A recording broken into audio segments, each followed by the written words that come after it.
Hey guys, it's bucketsanalyst here. Welcome back to another YouTube video. This video will also be posted on my Instagram and Twitter. Links down below. Consistent NBA analysis content posted on there several times per day, so make sure to check that out. And hopefully you guys enjoy this video. This video is basically based around the best center in the NBA and who I believe that is, and debating between mainly Joel Embiid and Nikola Jokic. Yes, Cat is up there, obviously, but his team is his second last in the West at the moment. I just don't think that he deserves to be put in the top two, and I think he's respectfully put there at number 3 on the best center list at the moment. Firstly, I'll go through their season stats at the moment, then their long range potential in my opinion, then their strengths, disadvantages, and just go through the analysis of each player, comparing the two and why I think one is better than the other. Now, before we start the comparison, yes, in my opinion, Joel Embiid is the best center in the NBA, and that's basically what this video is on, and I'm going to explain why he is better than Nikola Jokic, and kind of silence the people who are saying Nikola Jokic are better than Joel Embiid at this current moment in time. Now, the argument can be made that Joel Embiid can't stay healthy, as Nikola Jokic has played in 58 of their 59 games so far this season, while Joel Embiid has only played 42 games. Now, with Joel Embiid's finger and other load management kind of type reasons that have sidelined him from a lot of games this year, he has missed a total of 16 games this season, as Jokic has only missed 1. Now, with Embiid, he's a 7-foot absolute dominant force down low, and a real crafty guy that plays a lot with his back to the basket and in the post, where he can create moves, has great footwork, and can get his own score off his elite skill play. Obviously, we all know his high energy and how he plays at a high intensity, but that just shows his insane athleticism as a 7-foot center. You know, he boasts great footwork in the paint, as I said. It helps him block shots, pile up rebounds, and get high percentage buckets on the offensive end. He plays great defense on both the perimeter at times. Obviously, as a 7-foot guy, he's not too quick, not too agile to stay up with the guards on the perimeter, but he does a great job of it with his massive wingspan that can intimidate shooters. He also flashes a sweet and impressive shooting stroke. He has a nice jump shot, not gonna lie. He's shooting 34% from 3 at the moment. His durability has already been a big issue in his young career, as I said. A lot of injuries. He's very injury prone so far, especially coming into the league, and now missing 16 games. We're going to see how that plays out going into the postseason.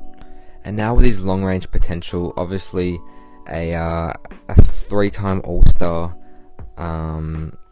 he's a potential superstar center if healthy in this game, and can put up big numbers.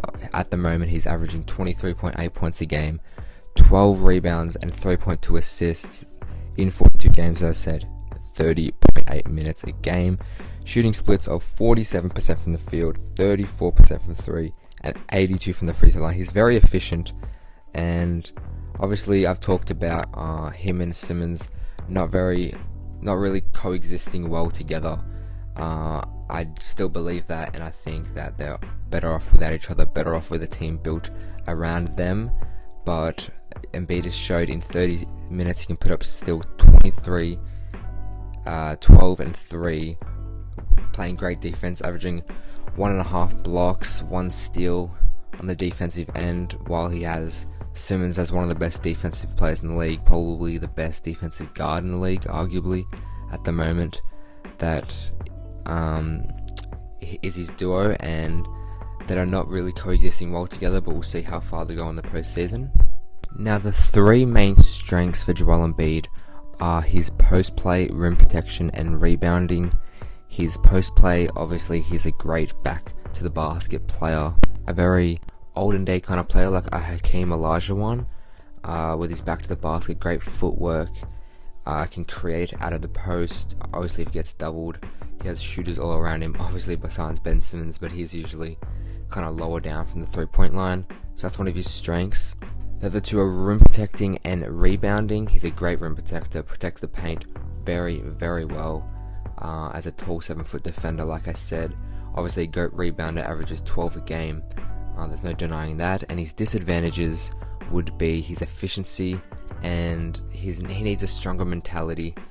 He came into the game a few days ago against Giannis and the Bucks. The best player in the world disappears, hides.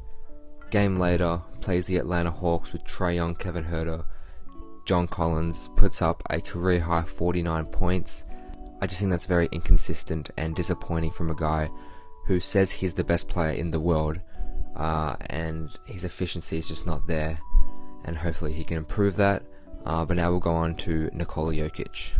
Now Nikola Jokic is also 7 foot, the starting center for the Denver Nuggets, currently averaging 20 points a game, 10 rebounds, 7 assists, 1.2 steals, 0.7 blocks, 3 turnovers.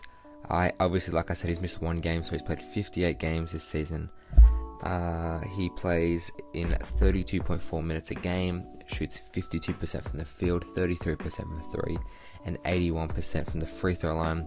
He's one of the more skilled, instinctive, and efficient big men, probably the most out of all of them in the world. He's an elite shooter from both the 3-point arc, on free throws, from mid-range, he's a 3-level scorer. He can carry his team as a scorer. He's obviously a great passer. He's one of the only 6'9" passers averaging over like 6 assists a game, like him, LeBron, Ben Simmons, I believe, and Giannis, that are all averaging over 6 assists a game at over 6'9", which is very impressive.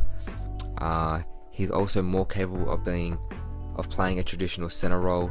He's an elite rebounder, but he passes like a guard and can handle the ball like a wing.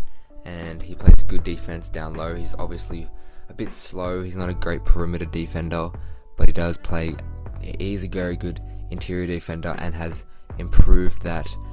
His post defense, his back to the basket play is also very effective and efficient. He can create out of the post very well with his good footwork and passing abilities when he gets doubled. He's currently on a streak of 27.2 points a game and 63.8% from the field in the last 8 games played. He's kind of on fire, playing some great basketball. His game log in the past few games, he had 32 points against OKC, 22 against the Lakers, 24 against the Timberwolves, 30 against the Jazz, 39 against the Pistons, 29 against Portland.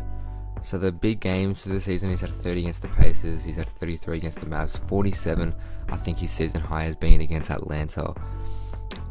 He's had some big games. He had a slow start to the season, but picked that up around like mid-December, and since then has been averaging about 25 plus points a game.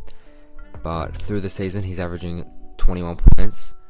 He's shooting, like I said, 52% from the field, which is very, very good. Him and Embiid both have almost the exact same 3-point percentage attempts and makes a game, which is very interesting to look at. They also have almost the same 2-point percentage and attempts and makes a game. So between comparing them there, it's very similar. But I'm taking Joel Embiid as the more dominant force down low, and just in general, he's a threat from everyone on the floor over the halfway line. His back to the basket game is better than Jokic. His rebounding is better than Jokic. The only thing I think Jokic has over him is his passing ability. Embiid's a better defender from both the perimeter and interior. He's a more, obviously, like I said, more dominant force down low. Jokic, it could be debated who's a better 3-point shooter. I could give the edge to Jokic to give him some sympathy of me saying Embiid's better, but I don't know, it could go either way. Jokic is playing 3 more minutes than Embiid as well. Embiid does have a higher defensive rating. Jokic does have a higher offensive rating. They're not too important. Nikola Jokic has a 28% usage rate to Embiid's 30%. These are just comparables. But I just think that overall, Embiid's the better player from everyone on the floor, more versatile than Jokic is, and has the opportunity to be one of the best big men ever. He could be the best player in the world one day in the near future. I think he has more potential than Jokic has at the moment, but it's just all about his mindset, his mentality, and how he goes into these games against big opponents, especially in the postseason. We'll see how far each player goes with their respectable teams in the postseason playoffs this season, and we'll compare after that, I guess, as well. So to end this video, who do you guys think is better, Joel Embiid, Nikola Jokic, maybe even Karl Anthony Towns? Should he be more in the conversation? Rudy Gobert, people like that. Let me know down below. If you guys enjoyed this video, please leave a like, subscribe if you haven't, and I'll see you in the next one.